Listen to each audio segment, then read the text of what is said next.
Thank you for joining us on Vital for Colorado Radio. I'm your on-air producer, John Ekstrom, and today, as always, we are joined by our chairman and CEO, Peter Moore, as well as CEO of Liberty Oilfield Services, Chris Wright. Peter, thank you for joining us once again.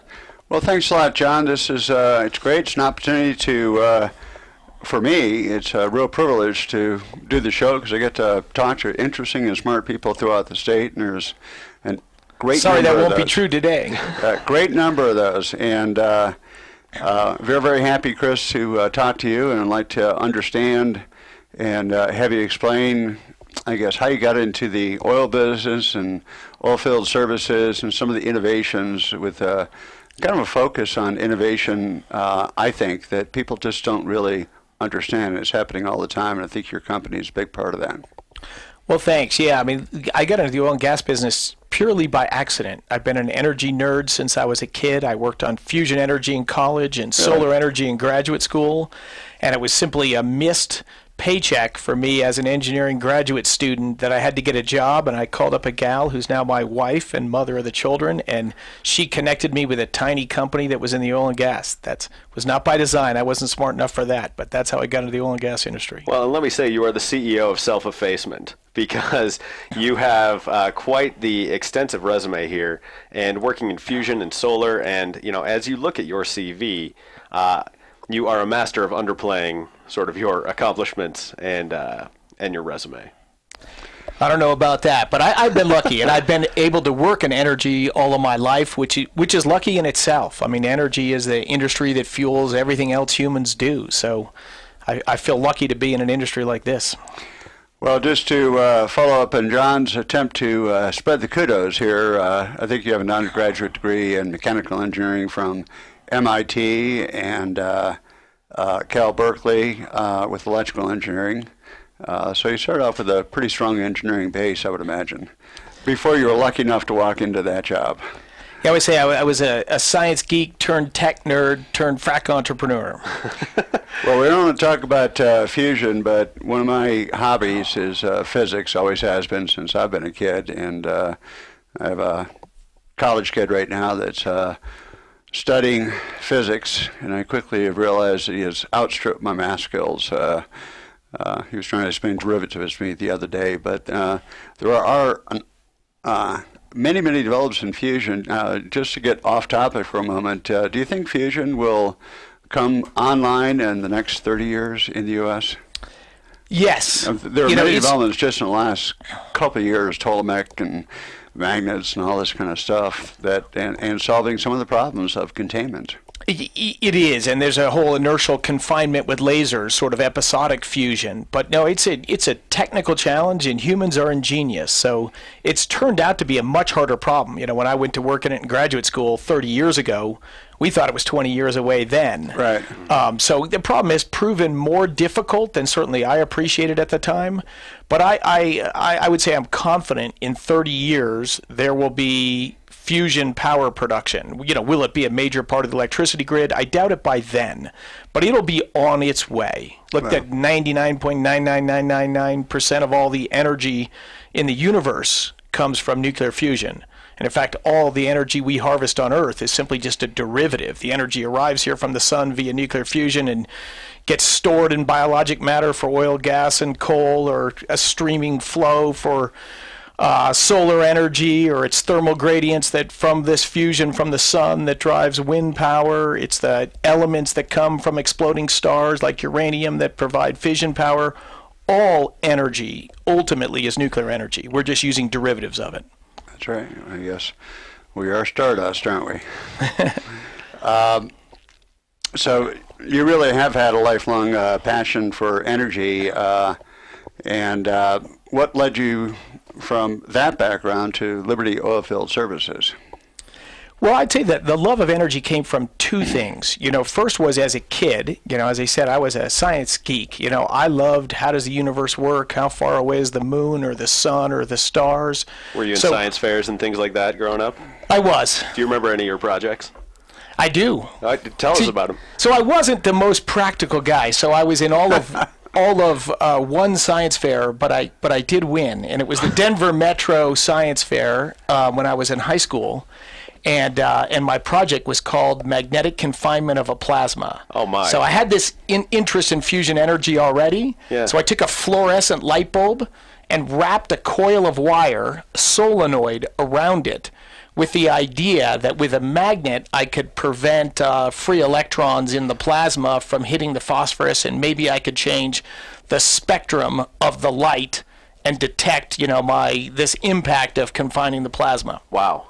Did it work? It didn't. It turned out I learned a lot along the way, because just taking the spectrum of that light, I was looking for changes in the spectrum, but the dominant spectra from a fluorescent light bulb is a certain atomic transition that produces light at 253.8 nanometers. And then, which is below the visible, it's ultraviolet. You can't see it, but then it hits the phosphor coating of the light bulb, and then it gets translated to a light we can see. So but I didn't detect it. Whatever change I made was so small I couldn't detect it. So if your power was 100 times as much and could really build a big magnetic field, they probably wouldn't let you in the schoolhouse with that. Do you think that it would have worked? Was it simply lack of power? No, I think what I learned was electrons colliding with the phosphorus wall were not meaningful in light production in a fluorescent light bulb. Oh. So no, I think they wouldn't have let me have a bigger magnet, but my guess now is it wouldn't have worked anyway. But explaining my failure seemed to go over well. Well, certainly. That's fascinating, really. It really is. So I got you off track there, but you're telling us a little bit about the journey. So you have this lifelong interest in energy, and then you talked a little bit about a missed paycheck that led you to the oil and gas industry. Can you expand upon that? You bet. So it's a family story that I wanted to be independent from my father at as young of an age as possible. So I went to college a year young. I graduated from MIT in 3 years, so I got my last check from my dad at 19, which was to pay for my last semester of college. And I went to graduate school not because I was dying to be a professor or a burning desire for that. It's just I didn't know what I wanted to do with life. An engineering grad student is essentially a low-paid job. Yeah, I went to grad school for the same reason. All right. I wasn't quite ready for the real world, but I knew I liked what I did, so I could continue doing that, and they give you some money to do it. Exactly. So that's what I did. So I decided I should go somewhere different besides MIT, so I went to UC Berkeley. And at the end of the month, I went to pick up my $862 check, and they didn't have it. They couldn't have been nicer, and I pulled out my ID, and they said, yes, our mistake. We'll give you 2 checks next month. I said, well, what about this month? They said, well, we only check run once a month, and we'll give you 2 next month. It was my change to a big bureaucracy of UC Berkeley versus a MIT. They'd have walked behind the desk and handwritten me a check. But and so I needed money. Yeah. And so I got a job. I drove down a few days later, interviewed in Silicon Valley. So driving from Berkeley down to Mountain View. And I got a job there that I continued throughout my graduate school career. And my income moved from $862 a month to $1,862 a month. So I loved what I was doing. More than 100% increase. It turned out technically in the business I loved as well. Because I had also developed this passion. I was so lucky, maybe like all three of us. I grew up in suburban Colorado and, had these above average quantitative skills, and I was off in this exciting adventure of life. But there were so many people born in the wrong zip code or in the wrong country or in the wrong family structure, didn't have the same opportunities as me. So I looked at what created this wealth. Why do I have this great life? None of my ancestors had a life like this before. Mm-hmm. And so this lifelong fascination with poverty and with history. And I give these talks these days that 2 things really created the modern world. Liberty, hence the name of our company, not our company. Right. The concept liberty, when we got true economic freedom, property rights enshrined, really happened in the 1840s. That is when human life expectancy has doubled since the 1840s. Inflation-adjusted income has grown more than tenfold, worldwide. Wow. And if you look at from the time the Egyptians built the pyramids to 1840, the long-run economic growth rate on a per capita basis was 0. Wow. Life expectancy had barely moved. The lifestyle of the average person really didn't change.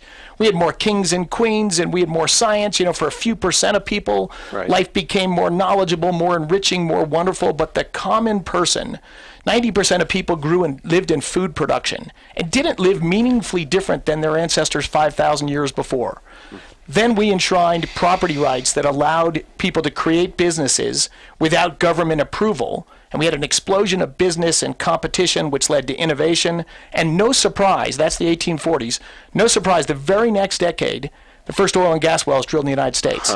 Because if you're going to manufacture and transport and trade and do all these things with this entrepreneurship unleashed, you need quality, affordable forms of energy.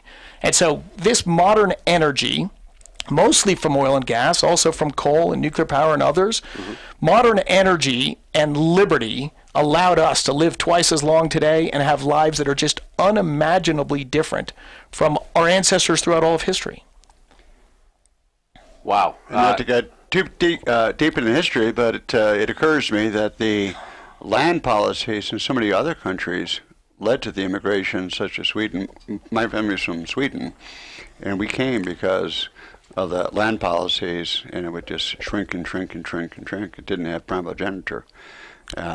And that coupled with the idea of owning land and being able to profit from it and having liberty was a very welcome message to those that came, because they came from countries and regimes where they didn't have that at all. Absolutely. It's unbelievable. The rest of the world duplicated these innovations that actually first happened in the United States. We had a financial crisis in 1839, and states rewrote their constitutions to try to service their bonds with these things called general incorporation laws. You no longer needed a vote of the New York State legislature to start a business. You could do it.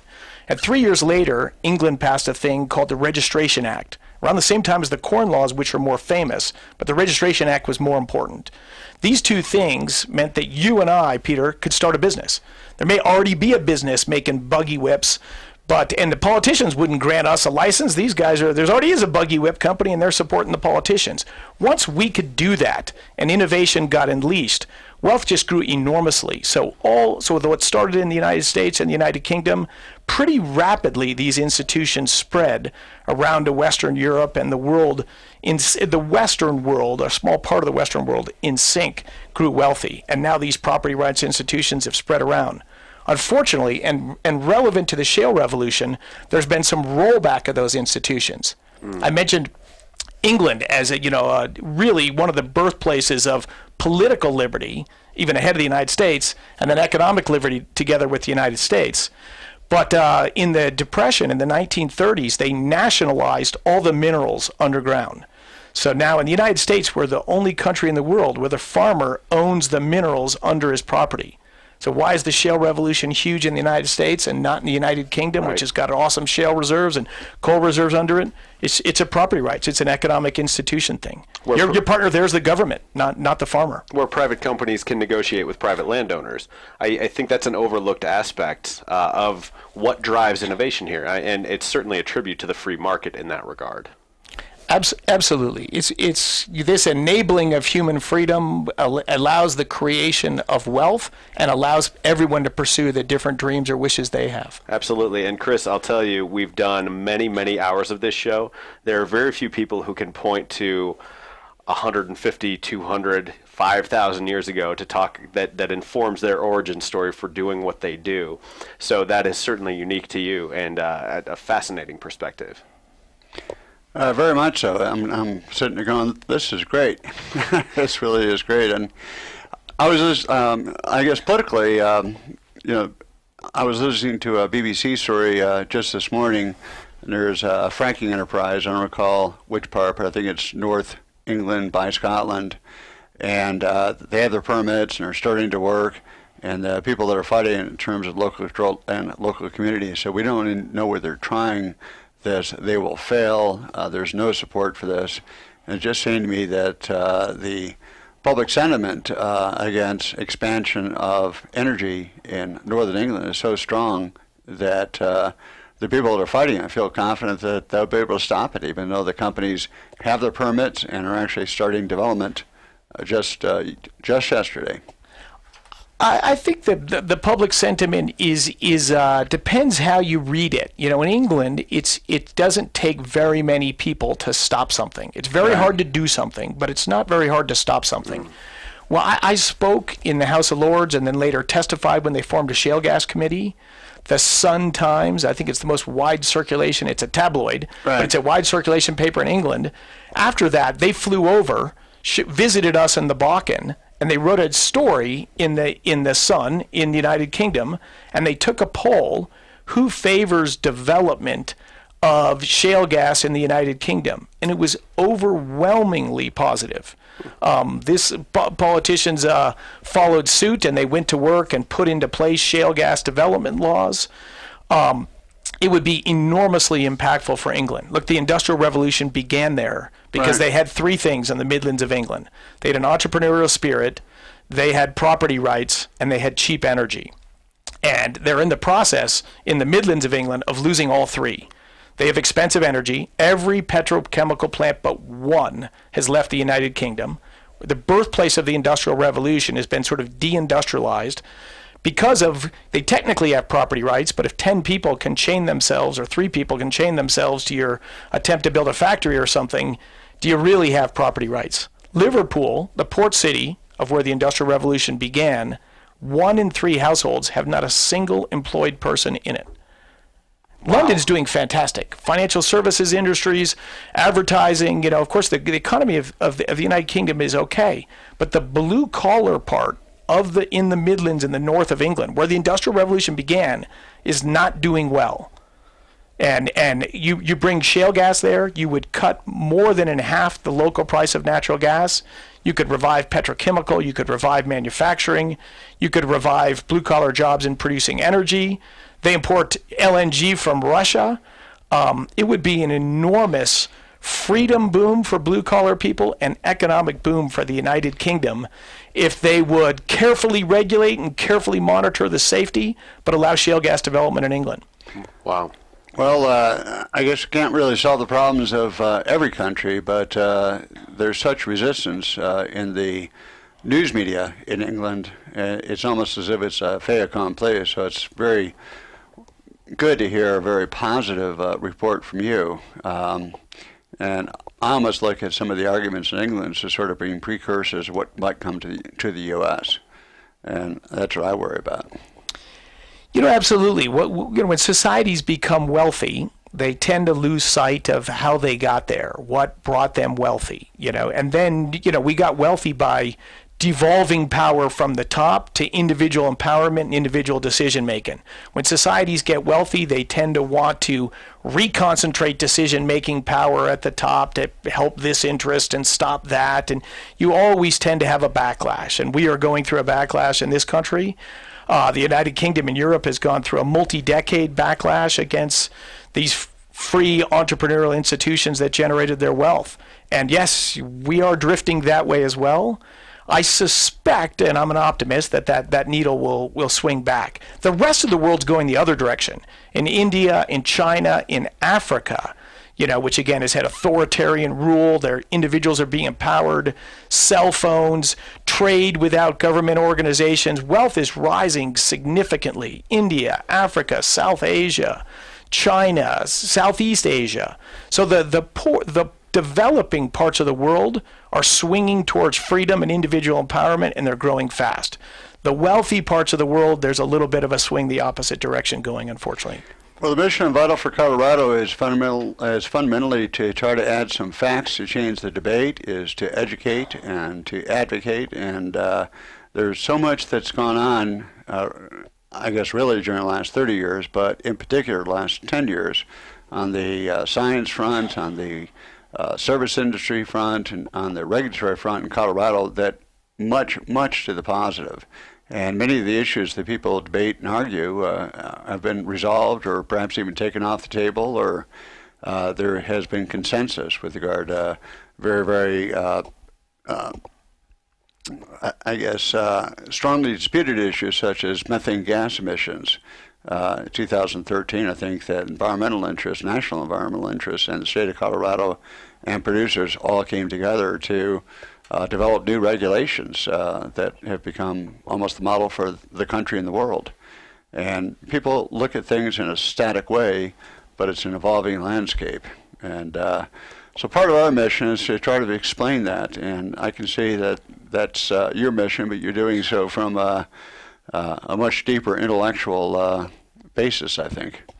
No, you're right in Colorado, and I think you even said the right reason why it's getting better is the science and data measurement. Yeah, there were changes in procedures, and I applaud the state of Colorado for tighter regulations that have significantly reduced methane gas emissions. Of course, we have great monitoring networks to monitor atmospheric methane in the world.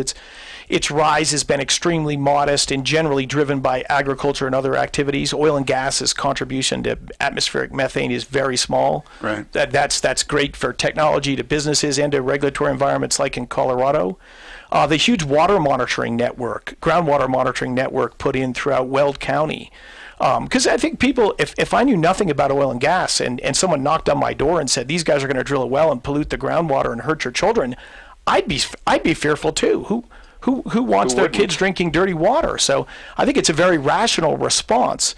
And I fault our industry for not being proactive in communications. But the water monitoring network in Weld County and in the Northeast now, I think, is fantastic to monitor. And I think that the data out of that has been tremendous, which is to show that methane from reservoirs down below or seeps or oil coming up via wellbores is actually incredibly modest. It's very hard to measure, even with tens of thousands of wells there. But you shouldn't believe something without data to back it up. So, and I think our industry owes it to the communities we develop and to our own employees or whatever to continue to get better and continue to shrink our footprint. Well, and Chris, in our next segment, we're going to talk quite a bit about steps that Liberty has taken directly to improve some of the things and address the concerns of the community as it pertains to oil and gas development. But with our remaining time, I'd like for you to give an overview of Liberty Oilfield Services. Your goal is simple: be the best damn frac company, period. Can you tell us about what sets you apart? Well, the way to be the best at anything is human beings. You know, to be good at a company or a band or any human endeavor, you've got to get, hard-driving, passionate people, and then have a culture or an atmosphere where they can work together and where they're empowered to make decisions themselves.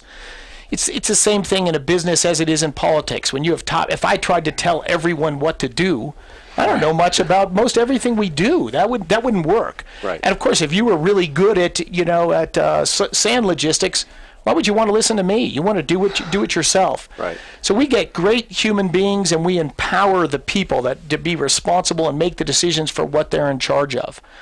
We build an ownership culture where we're all in the same boat together.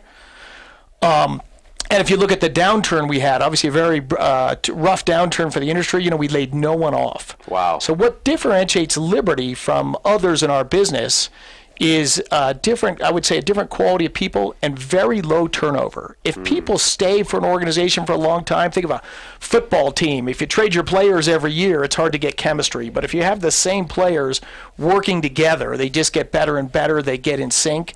And that's allowed Liberty, I think, to have differential technologies and differential performance. It's really humans and culture.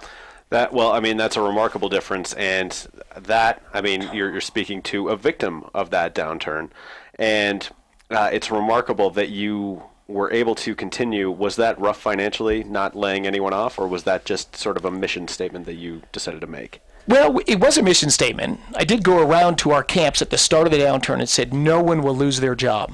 Look to the person to your left and the person to your right, and your job is to save their job. We've got to do differential performance. And we're going to grow market share. Yes. Did we lose a lot of money in the first half of 2016? Absolutely. Yeah. But if you worry about short-term financial performance, you sacrifice long-term financial performance. The most important assets of Liberty is not our beautiful, sexy trucks. It's these human beings. They're the asset we have. So yes, we invested that money in losing that capital to keep our team together and our culture intact. But I think financially it was good for us in the long run. And you can't win without great humans. It's a remarkable story, Chris. This is Chris Wright. He's the CEO of Liberty Oilfield Services. Peter Moore is our host, Chairman and CEO of Vital for Colorado. I'm your on-air producer, John Ekstrom. Stay with us. We've got more with Chris and Peter coming up in our next segment on Connect and Collaborate Radio. Stay right with us. Thank you for staying with us on Vital for Colorado Radio. I'm John Ekstrom, your on-air producer, here with Peter Moore, the chairman and CEO of Vital for Colorado, and Chris Wright, CEO of Liberty Oilfield Services. And gentlemen, we've been talking in the first segment quite a bit about large-scale issues. We spent some time talking about England and wealth creation. We talked about liberty and the formation of cheap energy. But let's bring it closer to home. Chris, you recently had a piece in the Denver Business Journal about your quiet fleet. I believe that was a couple of months ago. And as we talk about energy development, there's always a lot of controversy about fracking. And some of it is misplaced and some of it is misunderstood. Can you talk about the development of the quiet fleet? Absolutely. I mean, look, I grew up in Colorado. My wife grew up in Colorado. This is our state. Where did you grow up? I grew up in southeast Denver, down by Cherry Creek Reservoir. Okay, I grew up in Golden, so other side of town, but I'm also a native, so that's terrific. Yeah, love the state. My brother and I are mountain climbers and career outdoorsmen, so we love what Colorado has to offer. And we have a unique situation, different from North Dakota. In Colorado, our oil field is just north of Denver, northeast of Denver. Right. And Colorado's such a great state, and I think it's been run well, that we have this booming population in Colorado, and a lot of the neighborhoods and expansion is into our oil field. Mm-hmm. And this oil field wasn't that active for a while until this new shale technology came around. Mm. So we entered Colorado in 2013. And quickly we're assessing the lay of the land, and yes, you're working near neighborhoods and houses and towns quite a bit. So what are the biggest impacts? The biggest impacts on the population, and they are real, is noise, traffic, and dust. Mm. So we had multiple efforts at Liberty to address those three issues. And I think we've made large progress in all of them. But yeah, maybe the most well-known one and the hardest of the efforts was to take a frac fleet, which is 45,000 horsepower, roughly the power of a 747 jet engine, and then make that quiet so that at the setback limit, you can't drill a well within 500 feet of an occupied structure. So our design criterion was to make it so that 500 feet away, it blended in with ambient noise. And for those who don't know, a frac fleet, you guys go 24 hours a day. Also. Yes, we do. So, not so much a big deal while people are at work, but at night, there is some noise. But it's also a fairly limited time period. What's the time period that the frac work is being done? For an individual well. Yeah, so that's a great point. I always compare it to like a Starbucks. There's a huge amount of effort when you construction and dust and noise. When you build a Starbucks, that's disruptive to the neighbors, but then it's there for 20 years and you can walk down the street and get your latte. So when you're going to drill, say, a 10-well pad, which is common now, which is a great thing, instead of 10 well pads, you put them all together on one location. To drill a 10-well pad maybe takes, a month and a half to drill and maybe a month to frack. So you've got 2.5, maybe 3 months of activity that are intrusive on the neighbors and citizens. After that, you can reseed and landscape, and the future people who move in won't even know there's a 10-well pad there. But during that activity, they're a month or so, and if it's a bigger pad, it could be 2 months. There's this 45,000 horsepower running nearby. So we started an effort in the summer of 14, so a year after we got in Colorado and realized that's an issue. Mm-hmm. And we hoped we'd get it done in 6 or 12 months, but it took us 2 years really to do it well. We didn't bring one out that was a little better and a little better. Right. We kind of went whole hog. And so there's about 9 sources of meaningful noise in a frac fleet. There's pumps, and they're running transmissions, and you've got an engine, you've got a cooling system, you've got blenders like a giant margarita maker that mixes the sand and the water and the friction-reducing chemicals together. You've got a hydration unit, so you've got fluid flowing through iron. So there's a lot going on there. And we by sound measurement, we found 9 sources of noise, and they're different kinds of noise, low frequency noise or high frequency noise or mid frequency noise or widespread noise. And then we designed systems to address all of those individually. And of course you got an idea and you test it, and well, it wasn't a very good idea. So you gotta change your idea. So a lot of trial and error and effort, and I didn't play that much of a role except for a cheerleader, but we've got a great engineering crew that delivered something we're quite proud of. Well, that certainly speaks to the culture that you've created, where you empower people to solve the problems and take ownership. I think you referred to it as, what was it, extreme ownership? Extreme ownership. Wow. But to think about this issue. We've been trying to explain and educate and advocate on, I guess, innovation and change. And people just don't understand that you're really talking about a 10-week time period for a 10-pad well, and that the problem with noise, which there were several newspaper articles about it 2-3 years ago, I think people think it's still current today. And I don't know how widespread the frac fleet technology is. I assume it's just your company at this point, but I assume that it's gaining great acceptance. Yeah, we have 6 of these quiet frac fleets running today. The first one rolled out in the summer of 2016, so 21 months ago. We have 6 running today, which just those 6 fleets probably perform over 1/3 of all the fracturing that's done in Colorado. Wow. We have 3 more under construction. So yeah, it's not everywhere yet, but we've made huge progress. I'll tell you a funny story. The first pad, it was extraction oil and gas. They brought out an electric drilling rig that was quiet to drill this pad, and there were neighbors nearby, a neighborhood 550 feet from the wellhead locations. They couldn't hear it. And they engaged with the community and said, we're going to wait to frack these wells until this new technology comes out, and they did, and we ended up starting a few days earlier than the neighbors thought. And when they with good communications, they walked down that next week and said, hey, when are you guys going to start? And we were able to say we're halfway done. That's what we want to do. We want to be able to work in people's communities and not significantly impact their quality of lives, their kids and their family lives.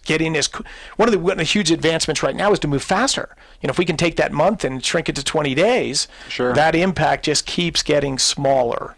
But the neighbors are our partners. We're drilling near their houses and on someone else's land. We are guests. Noise, traffic, dust. We've just addressed noise, dust.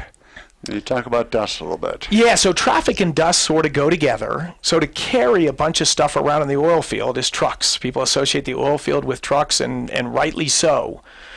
These big well pads from the producer side, oil from most wells in the United States is trucked away. The oil tanks fill up and a truck goes away. Now more and more of these pads, like the ones in Broomfield, where those pads will be built, and there's an underground pipeline that takes that oil away. No truck will drive up to take oil out of the town of Broomfield.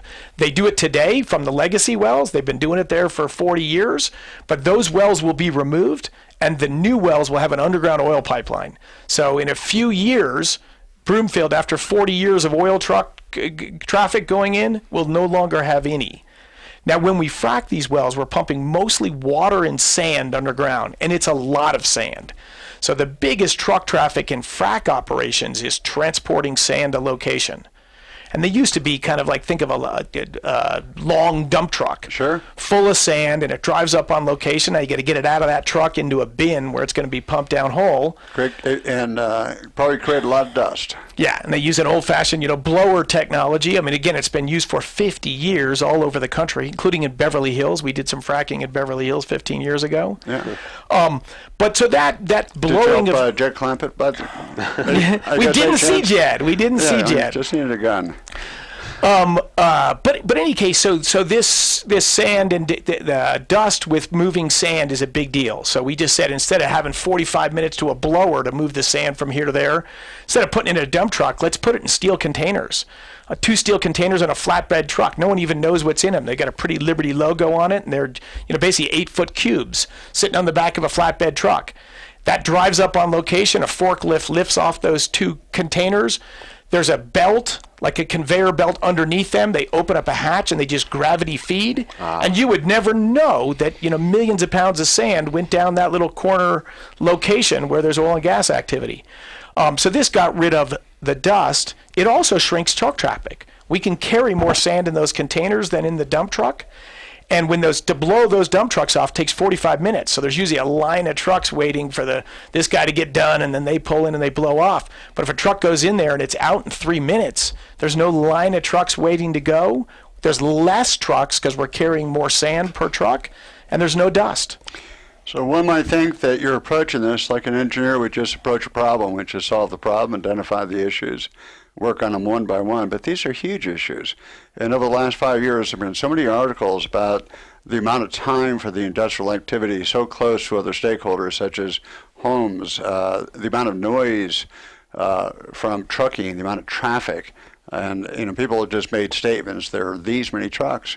But the truth is, in the last 21 months, and really since 2013, your company and other companies have just started to work the problems and almost taken them off the table.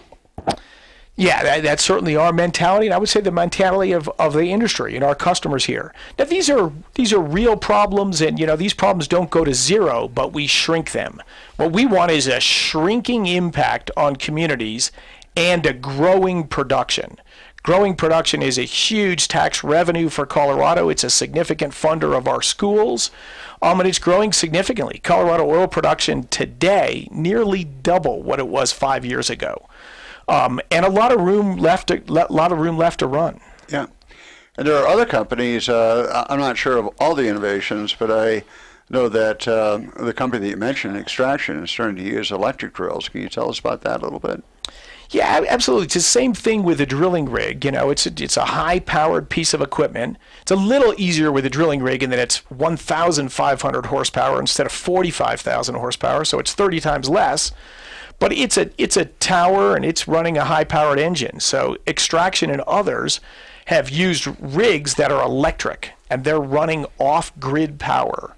Now, you can't draw 45,000 horsepower off the grid, so right. you can't. So to run an electric frac fleet, you've got to bring out your own mini power plant, a gas turbine. So, yeah, I think there'll be advancements with that in the future, but today that's still a harder thing to do. But with an electric rig, it's just dramatically quieter. You've spoken about these developments in some of our communities, and in Broomfield has kind of been a very strong area of debate over the last year or so. Can you tell us about your presentations at Broomfield and reception from the other stakeholders that you've received?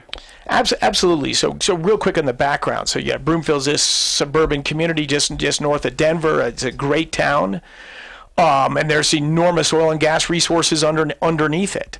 And so I think there's 50 wells, vertical wells drilled over the last 50 years in Broomfield today with oil storage tanks and trucks that come in and take that oil away, and they're spread all throughout the town. So Extraction's idea is, and they're only producing a tiny amount of the oil underground. The idea is now bring modern technology, a bunch of wells on one pad, instead of vertical wells, drill these 2 or 3 mile long horizontals under, so dramatically increase the oil production. But as part of their plan, they're going to remove all the 50 old wells, plug and abandon them, reseed land. Those wells are gone. Those oil tanks, that truck traffic that comes and take the oil away, all removed. And in place, there'll be somewhere between 4 and 6. They're going to replace 50 well locations with 4 to 6 well locations, but those 4 to 6 will have a large number of wells on them. There'll be pads, and these wells will snake underground and drain a huge amount of oil. And as I said, buried pipelines. So there'll be 2 years, probably roughly, I don't know if it's 1 or 2 years of activity to construct them. There'll be some impacts then. We're working as hard as we can to shrink those as much as possible. But after those are done, there'll be far less oil and gas impact in Broomfield 2 years from now than there is today, and far more oil production. Do you think that story is very well known by the people that are voting in the northern communities of Denver?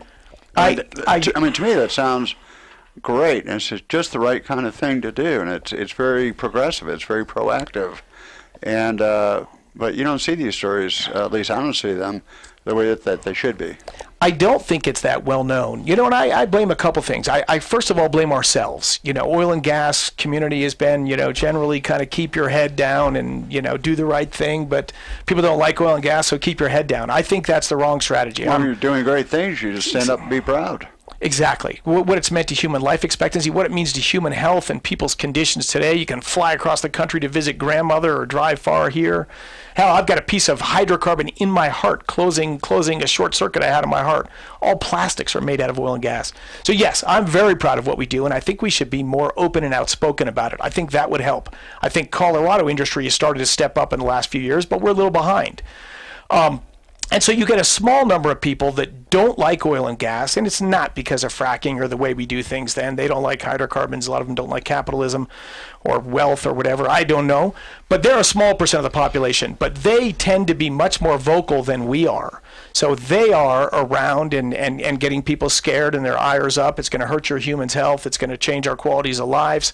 And they say these things. And if you didn't know anything else, a lot of people that have nothing against oil and gas, they're just living their wonderful lives.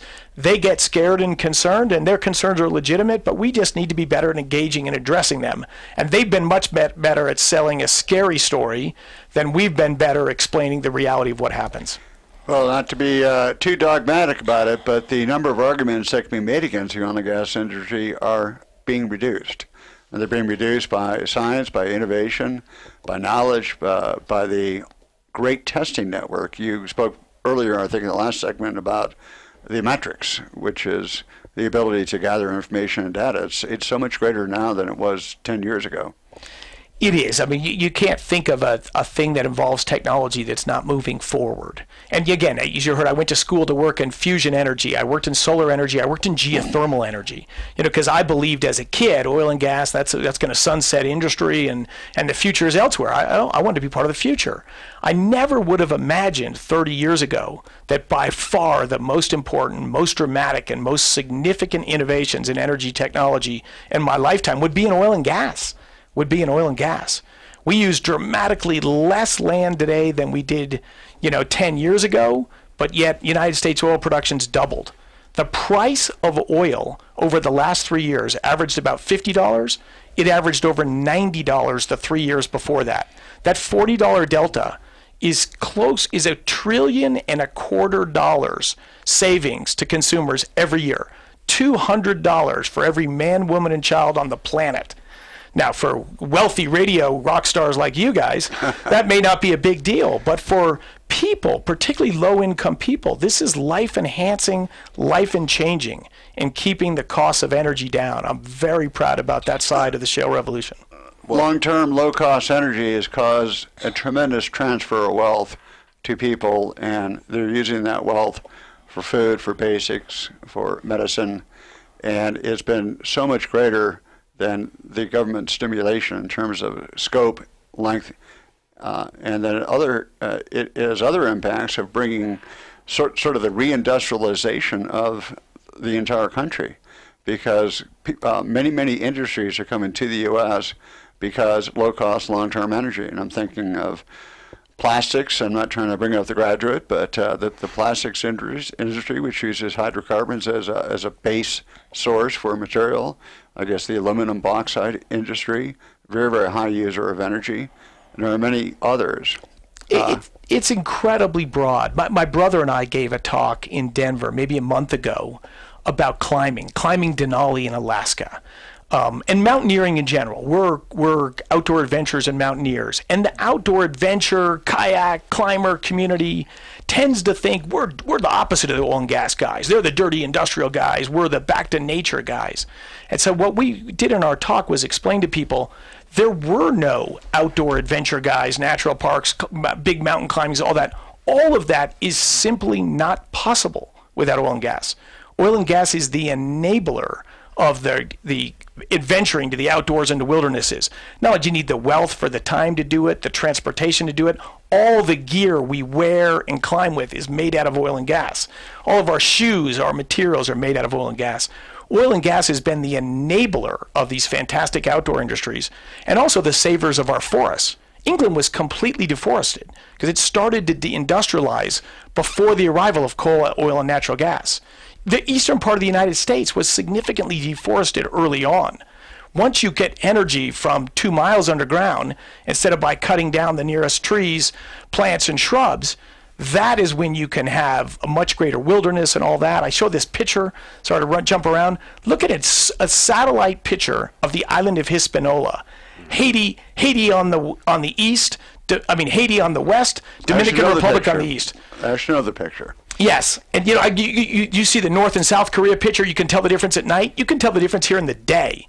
And the reason is that Dominican Republic is relatively wealthy compared to Haiti. It's got better property rights. It's got more individual liberty. They've got awesome rainforests. On the Haiti side, they're getting energy the same way our ancestors did. They're burning trees, grass, sticks, and dung, and therefore they've got a deforested and a much degraded environment.